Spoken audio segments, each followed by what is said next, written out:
Buenas tardes, nosotros somos estudiantes de la Universidad Politécnica Salesiana, conformamos un grupo los cuales vamos a tocar temas de economía actual.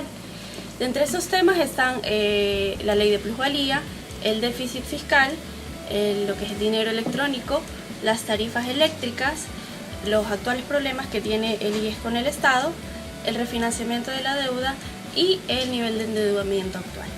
Nuestro grupo está conformado por Michelle Villota, Mayra Arteaga, Adrián Chichanda, Maximiliano Mollón, Ingrid López y Javier Sánchez.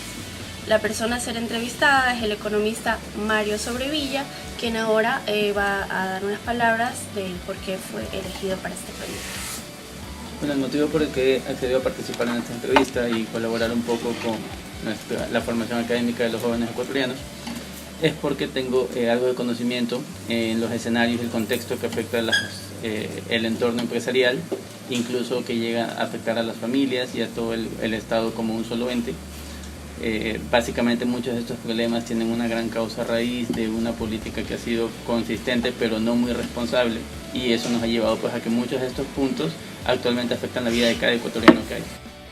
Buenas tardes, mi nombre es Adrián Chichanda. El tema económico que yo voy a tratar es sobre el déficit fiscal, un déficit donde muchos ecuatorianos se juzgan si deben reducirse o debe eliminarse. Para ello, la primera pregunta que tengo para el economista es que con sus propias palabras me defina qué es el déficit público o déficit fiscal. El déficit es la carencia de dinero efectivo, la carencia de liquidez para poder cumplir con todas las obligaciones en el corto plazo que tenemos.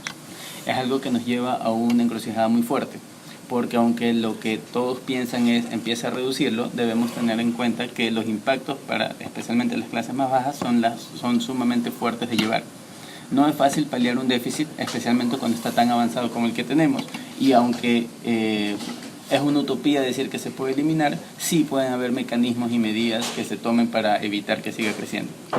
Estimado economista, entonces, ¿cuáles serían las consecuencias que le genera al pueblo ecuatoriano este déficit fiscal?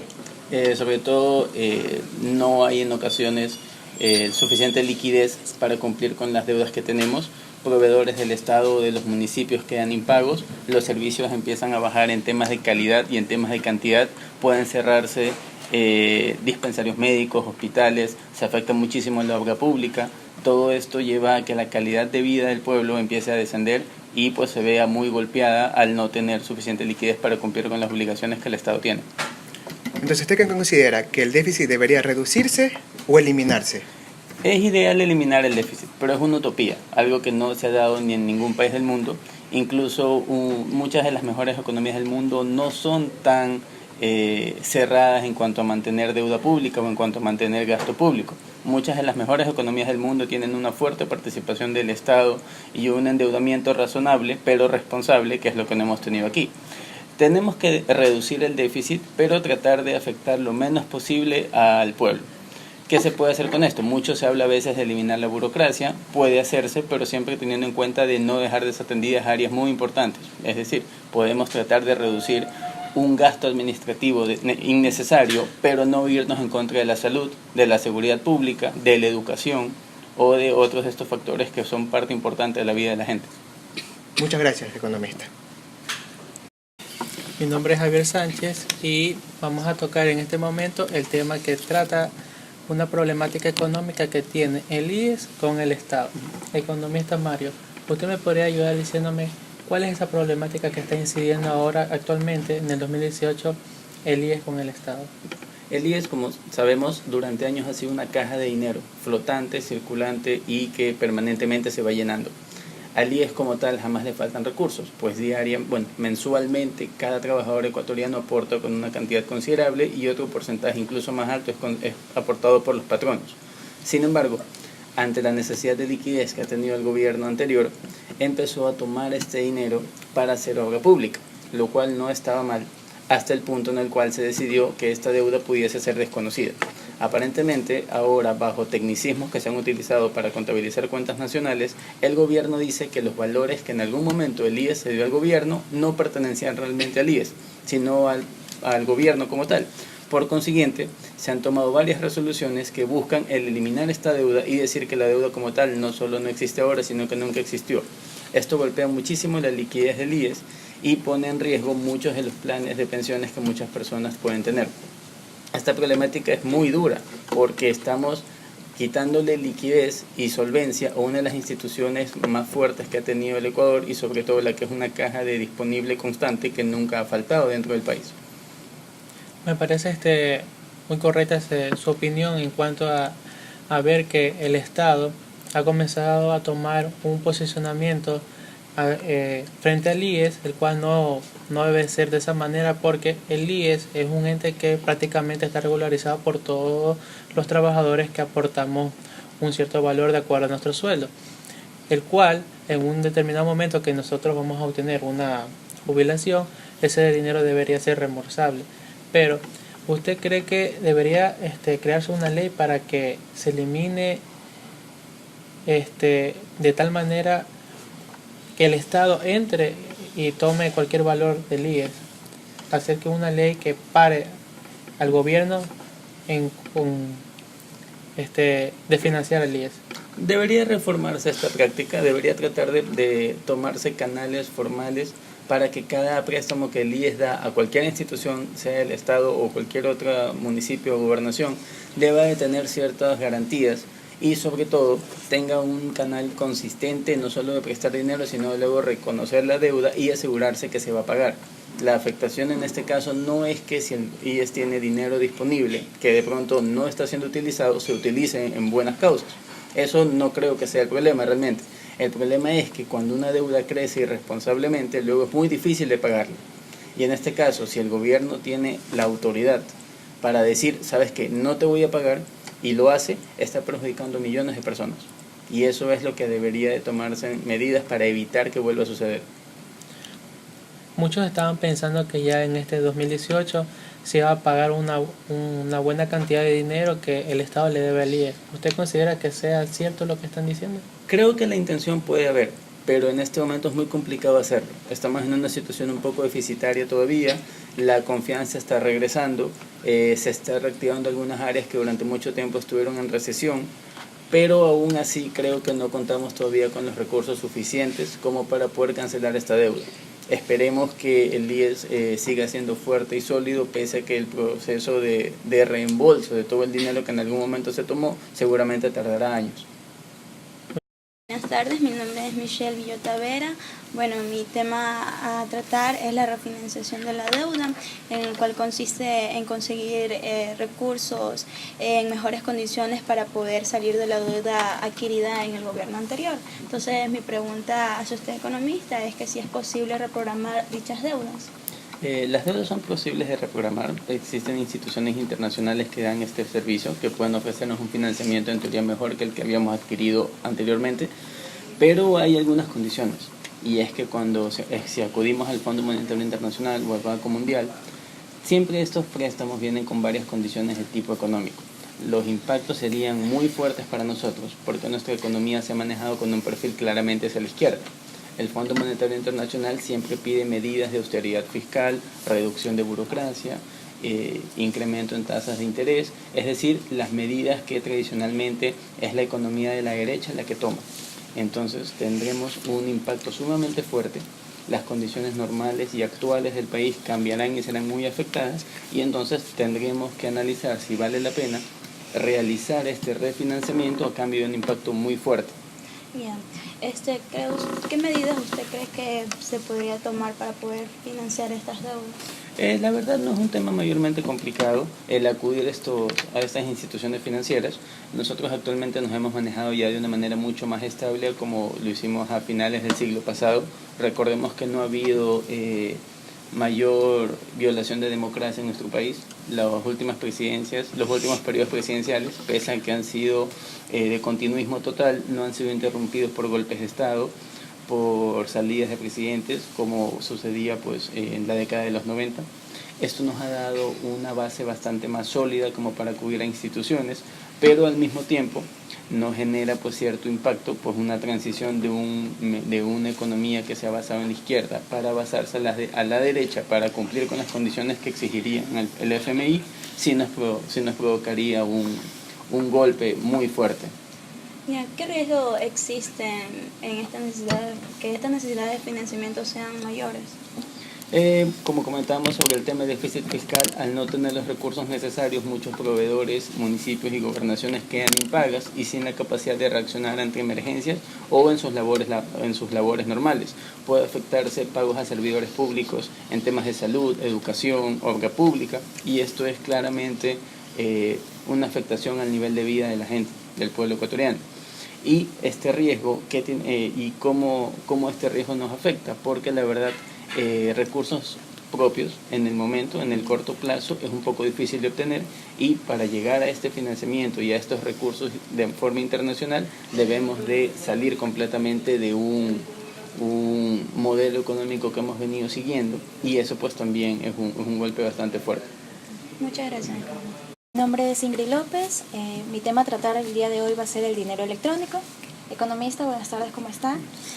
Quisiera saber qué usted cree conveniente que el dinero electrónico deje de estar del Banco Central y pase al financiamiento privado, ya sea esto bancos privados, públicos y cooperativas. ¿Cree usted esto conveniente?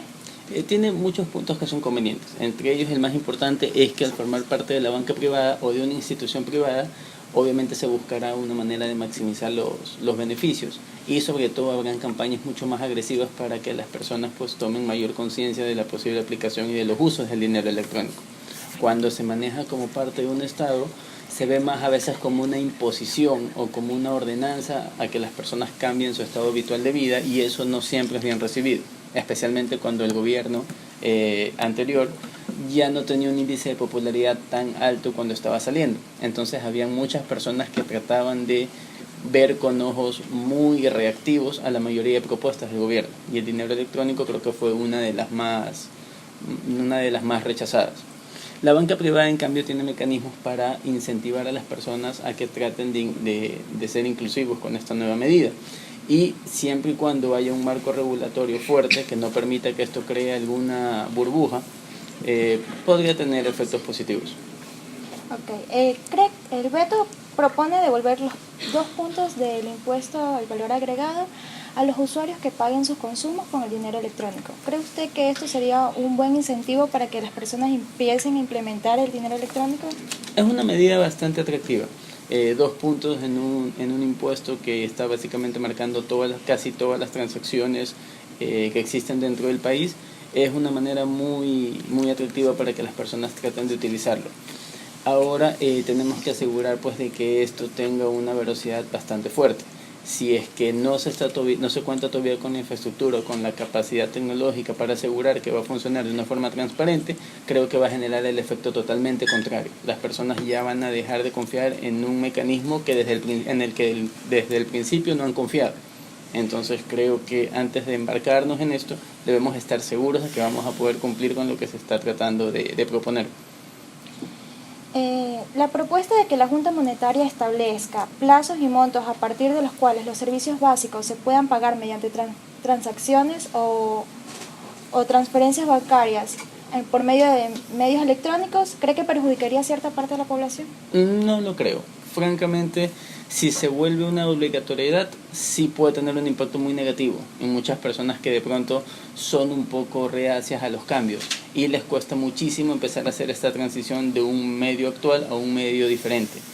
Pero si es que no existe una obligatoriedad y sigue siendo algo voluntario que ofrece beneficios a quienes lo hacen, pero no castiga o imposibilita hacerlo de otra forma a quienes no desean hacerlo, no veo por qué debería perjudicar a nadie. Y por último, ¿considera usted que la iniciativa de que todas las personas naturales y jurídicas con RUC cuenten con al menos un canal de cobro por medios electrónicos reduzca el efectivo en Ecuador? Reducir el efectivo en el Ecuador no creo que sea un problema siempre que la balanza de pagos siga siendo lo más estable posible. Si se logra lanzar un proyecto de dinero electrónico que tiene mucha acogida, tenemos que pensar que el beneficio no está en el aumento o reducción del circulante, sino más bien en la seguridad y rapidez que puede inyectar esto al sistema, al sistema y a todo el ambiente microeconómico del país. Gracias, economista. Muy buenas tardes, mi nombre es Maya Arteaga, mi tema es la plusvalía. Economista, mi pregunta número 1 es ¿qué beneficio cree usted que habrá al momento de eliminar esta ley? ¿Y qué problema está causando al momento esta ley de plusvalía? La ley de plusvalía es una ley que trata de frenar la especulación en tierras, que personas que tienen información privilegiada realicen transacciones que no son muy éticas y que les permiten pues ganar mucho dinero a costa de muchas veces dinero que debería financiar obra pública, porque en ocasiones se ve que muchas de las terrenos o de los solares que se compran luego son revendidos al poco tiempo a municipios o al Estado para la ejecución de obra pública con valores varios cientos de veces mayores. ¿Por qué? Porque han contado con información privilegiada que muy pocos grupos lo tienen y no el pueblo, por lo cual es una ganancia no ética. La ley buscaba un buen fin. Siento yo que al momento de redactarla fue demasiado rígida y muy poco contemplativo respecto a lo que es una operación normal, una transacción normal de bienes inmuebles. Creo que el monto que se está fijando o el porcentaje que se está fijando como tributable para la ganancia extraordinaria es exagerado, y esto ha provocado una recesión completa en el sector de la construcción y de los bienes raíces, pues al dejar de ser un sector atractivo, obviamente las personas dejan de desenvolverse en eso, y eso tiene una afectación muy fuerte para toda la mano de obra que estaba en el sector de la construcción y en los servicios complementarios que este sector de la construcción ofrece, el cual involucra a cientos de miles de ecuatorianos. Claro. Otra pregunta es que, ¿qué pasaría con el destino de los recursos de nuestro país? Bueno, en general no creo que al momento el presupuesto esté alimentado en gran medida con los valores que se recaudan de este impuesto, pues ha funcionado durante muy corto plazo. Así que no creo que hacer una derogatoria o cambiar reduciendo el porcentaje de la ganancia extraordinaria que es tributable vaya a golpear mucho en presupuesto del Estado. Si de pronto fuese una ley que es un rubro importante de lo que financia la obra del país y el presupuesto del gobierno hubiese funcionado durante muchos años, sin lugar a dudas sería muy fuerte recibir y soportar este impacto. Pero dada la situación actual, no creo que en lo absoluto nos afecte. Ya. Otra pregunta que considero que es muy importante, que es la que va a estar en la consulta popular de las votaciones, es que la boleta actualmente, es que ¿está usted de acuerdo con que se derogue la ley orgánica para evitar la especulación sobre el valor de tierras y especulación de tributos conocida como la ley de plusvalía? Sí. Esta pregunta creo que deja abierta la puerta a que esta ley o este impuesto exagerado que se cobra sobre la ganancia extraordinaria pueda llegar a un índice o a un nivel un poco más razonable. Sin embargo, debemos ser muy conscientes de algo. La pregunta dice si la ley actual se deroga, mas no está planteando cuál va a ser la nueva manera de calcular este impuesto. Recordemos que en algunas ocasiones algo puede cambiar, pero no necesariamente para ser mejor en gran medida. Confiamos, quienes voten por sí en la pregunta, confían en que esta ley se derogue para poner algo que afecte menos el ingreso de las personas, pero de igual manera no hay una forma de estar seguros de que va a ser completamente popular para todo el mundo.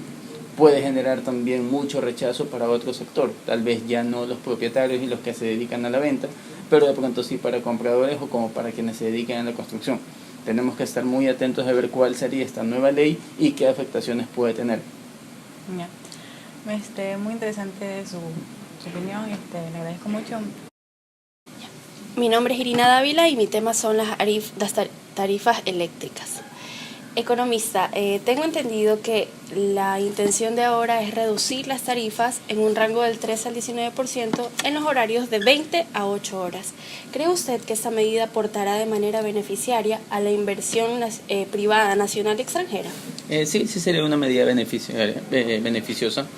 Creo que va a dar un incentivo a la producción, especialmente en aquellas, bueno, no especialmente, sino más bien específicamente a aquellas industrias que trabajan en turnos permanentes. Al tener un impacto muy fuerte en uno de esos turnos, usualmente uno que en ocasiones no es tan explotado por la sobrecarga de horas extras en la mano de obra, pasa a ser de pronto uno de los turnos ahora en cambio más atractivos, porque un costo muy elevado como es el de la energía pasa a ser considerablemente más barato. Ya, y en general, ¿cuál usted cree que será el impacto de esta medida en general? Creo que en términos generales tal vez no sea no provoque un impacto tan grande a toda la colectividad en general. ¿Por qué? Porque es un horario que realmente aplica a muchas industrias que tienen una producción permanente. En los hogares ecuatorianos no se verá un gran impacto, pues las personas no utilizan artefactos eléctricos en gran medida en las madrugadas. Sin embargo, las empresas pues sí tienen en ocasiones estos turnos de producción. Se buscaría o se esperaría que cierta parte del beneficio sea también retribuido al público. Si ahora el costo de producción de las industrias va a ser menor debido a que cuentan con una energía más barata, lo que se espera es que también se trate de ajustar el nivel de precios de los productos que producen a un valor un poco más económico que sea conveniente para las personas. Esperemos que las industrias no digan que al ser más rentables ahora tendrán una ganancia más alta y no pensarán pues en el consumidor, que es la persona que compra todo lo que producen. Perfecto. Muchísimas gracias por su aporte, economista. Economista, buenas. Mi nombre es Cristian Mollón. Le quiero hacer unas preguntas sobre el manejo del alto endeudamiento del país. Con lo que respecta a, desde el año pasado, en agosto, para ser preciso, el anterior gobierno había dicho que la Contraloría tenía unos problemas con el autoendeudamiento, y con el gobierno actual lo que se ha dicho es que por el mes de abril van a tener unas respuestas más precisas al autoendeudamiento del país. ¿Cree que eso está afectando el mercado internacional con la caída de precios de los bonos y con la reducción con el aumento de puntos en el riesgo país? Sí, sin lugar a dudas, tener una economía que está demasiado endeudada y que de pronto no tiene algunos mecanismos muy formales o muy regulados para saber hasta qué punto podemos seguir financiándonos con deuda, sí puede afectarnos mucho en los puntos de riesgo país. Damos la impresión o damos una idea a los países en general de que no generamos las suficientes divisas o la suficiente fuerza económica como para poder solventar nuestros gastos. Esto da un mensaje muy desafortunado porque muchas instituciones pueden creer que Ecuador puede ser blanco de tasas más altas, de condiciones más adversas para recibir un financiamiento, y todo como consecuencia de que no hemos manejado una política muy responsable respecto a las deudas que hemos contraído. Con respecto a lo que usted había dicho hace poco, ¿cree que en un futuro nuestro país pueda controlar o tratar de que la deuda no sea más grande para un futuro, o sea, que no nos vaya a afectar? Sin lugar a dudas, las deudas no nacen por sí solas, las deudas no se crean a sí mismos, son los gobiernos y las políticas que en ocasiones son poco responsables las que han generado esos problemas. De pronto hemos tenido una ansiedad o una desesperanza por mantener un nivel de gasto tan alto en obra pública para generar pues esa imagen de que este gobierno trata de hacer todo lo que más puede por el público, pero lo ha hecho a base de dinero que tiene un costo, y un costo muy alto, y es muy riesgoso si es que esto no se mitiga y se sigue inflando este nivel de deuda. De alguna manera podemos decir que existen dos fases de los últimos, o dos etapas de los últimos años de vida en este país. Aquella etapa en la cual tenemos una bonanza petrolera que nos permitía solventar todos los gastos que necesitamos, y aquella segunda fase con un petróleo bajo en el cual no hemos querido cerrar la llave de gasto y hemos seguido gastando al mismo nivel, pero ya no tenemos el dinero para hacerlo. Entonces pedimos prestado a donde sea, al costo que sea y bajo las condiciones que sean, con tal de poder seguir haciendo y seguir viviendo esta supuesta bonanza que tratan de hacernos creer que todavía continúa y que ya terminó hace muchos años.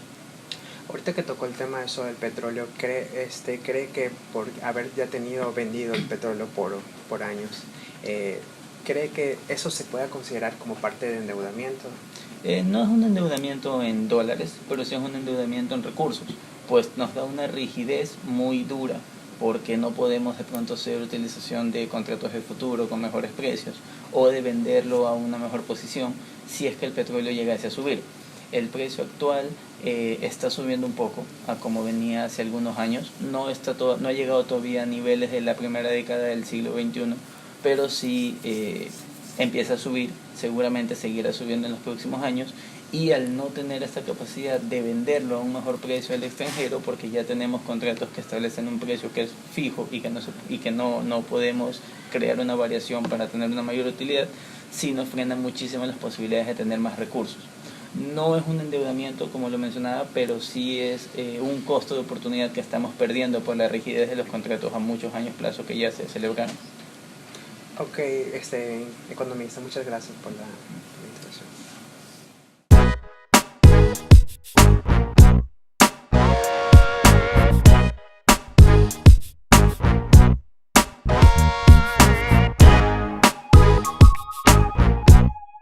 3. Bueno, en este momento concluimos con el grupo de 1760 al momento de realizar esta entrevista con nuestro Mario sobre estos factores económicos que están de cierta manera afectando al país en 2018 y en sus posteriores años, es de ver de qué manera nosotros podemos velar por ciertas leyes que ayuden al bienestar del país en cuanto a los recursos, el beneficio económico, entre otros. Podemos observar que ciertos temas que se ha tratado, la mayoría se enfoca a lo monetario, incluso de las pérdidas que está teniendo y la comparación de cómo la deuda externa está creciendo y no estamos velando de cierta manera por una solución óptima de cómo disminuirla para que esta, por los intereses que se están pagando, no siga creciendo. Eso es lo que se está analizando en este momento y vamos a también obtener la conclusión del economista al momento de realizarle ciertas preguntas de este tema. Bueno, creo que es bastante claro que estamos afrontando una situación que no es fácil, que es ha sido muy distinta a lo que veníamos viviendo durante pues, 7 u 8 años atrás, cuando nuestro mayor respaldo, que es el petróleo, estaba en un precio a nivel internacional muy positivo y que nos permitía tener recursos necesarios para toda la obra pública que en ese momento el gobierno hacía. Actualmente esta situación ha cambiado mucho y si bien es cierto, aunque no estamos académicamente hablando en depresión o en recesión, sí estamos en una situación muy difícil en la cual los recursos escasean y se siente el impacto en toda la población en general. Si bien es cierto, no se puede decir que no se puede hablar de una inconsistencia económica, pues el modelo anterior fue consistente, no fue en lo absoluto responsable y temas como endeudamiento, financiamiento, leyes y tributación debe ser enmarcado de una manera muy responsable para que no afecte reprimiendo las áreas productivas, golpeando a los sectores industriales y pasando la factura de un costo exagerado y de un despilfarro de dinero muy elevado a la población del país.